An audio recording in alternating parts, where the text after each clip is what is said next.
दोस्तों, आज हम ऐसे उन 14 ट्रांजैक्शंस के बारे में जानेंगे जिन पर इनकम टैक्स डिपार्टमेंट अपनी नज़र रखता है और यह भी जानेंगे कि इन हाई वैल्यू ट्रांजैक्शंस से हम कैसे बच सकते हैं।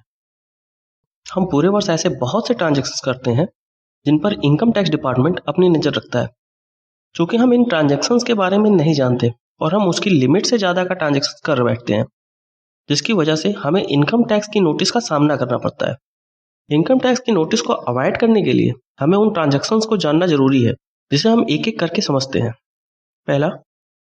यदि आप एक फाइनेंशियल ईयर में किसी एक या एक से ज़्यादा सेविंग अकाउंट में 10 लाख या उससे ज़्यादा का कैश डिपॉजिट करते हैं तो आपके बैंक द्वारा इनकम टैक्स डिपार्टमेंट को यह सूचना दे दी जाती है। दूसरा, यदि आप एक फाइनेंशियल ईयर में 10 लाख या उससे ज़्यादा का कैश पेमेंट करके डीडी, पे ऑर्डर या बैंकर्स चेक खरीदते हैं तो यह इंफॉर्मेशन भी इनकम टैक्स डिपार्टमेंट को बैंक द्वारा दे दी जाती है। नेक्स्ट, आरबीआई द्वारा इशू किए गए प्रीपेड इंस्ट्रूमेंट जैसे एबिक्स कैश, अमेजॉन पे, फोन पे, एम पर्स, मोबीक्विक एक्सेट्रा, इनमें एक फाइनेंशियल ईयर में 10 लाख या उससे ज्यादा का कैश पेमेंट करने पर भी इनकम टैक्स को यह सूचना दे दी जाती है। अब बात करंट अकाउंट की करते हैं। यदि आप एक फाइनेंशियल ईयर में एक या एक से अधिक करंट अकाउंट में 50 लाख या उससे ज्यादा का कैश डिपॉजिट या विड्रॉ करते हैं तो यह इंफॉर्मेशन भी बैंक द्वारा इनकम टैक्स डिपार्टमेंट को दे दी जाती है। नेक्स्ट, यदि आप एक फाइनेंशियल ईयर में एक या एक से ज्यादा टर्म डिपॉजिट या एफडी कराते हैं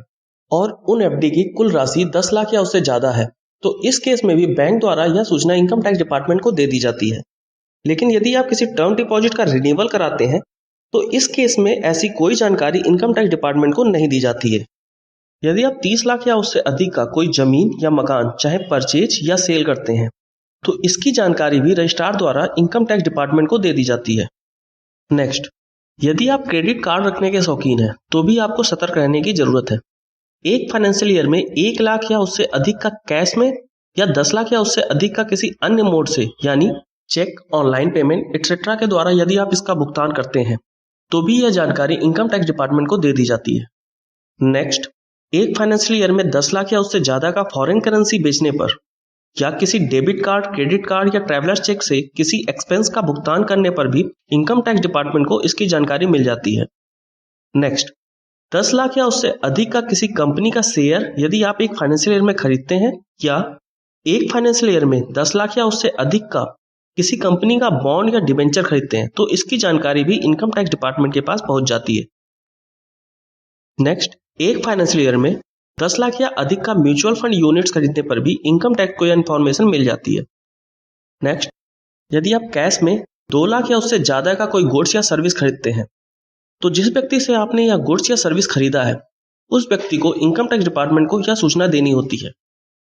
नेक्स्ट, यदि आपने नोटबंदी यानी 9 नवंबर 2016 से 30 दिसंबर 2016 के बीच में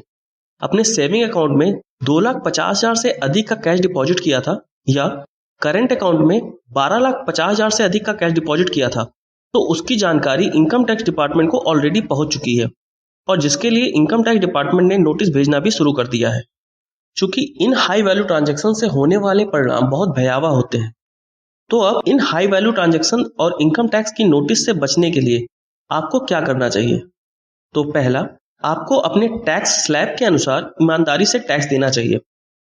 और साथ ही अपने इनकम टैक्स रिटर्न में एक्चुअल इनकम को ही डिस्क्लोज करना चाहिए और आपको इन हाई वैल्यू ट्रांजैक्शन को करने से बचना चाहिए, जिसके लिए आपको फॉर्म 26AS के पार्ट ई को चेक करते रहना होगा, जहां से आपको यह पता चल जाएगा कि अभी तक आपने कितना हाई वैल्यू ट्रांजैक्शन कर लिया है।